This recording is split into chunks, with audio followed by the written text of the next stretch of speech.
Matapos tanggapin ang paghihirap sa krus ng Kalbaryo, sa wakas pinatunayan ni Jesus na siya ay anak ng Diyos, na kahit kamatayan ay hindi matatalo ang kanyang kadakilaan. Ang mabuting balita ay dumating na, ang ipinadalang bugtong na anak ay namatay para sa ating mga kasalanan at muling nabuhay.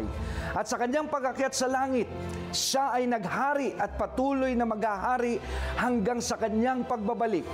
Ngayong huling araw ng Semana Santa, alalahanin natin ang muling pagkabuhay ni Jesucristo at tanggapin natin ang handog niyang kaligtasan para sa sinumang sumasampalataya sa Kanya, ang Hari ng mga hari at Diyos ng mga Diyos na walang kapantay magpakailanman.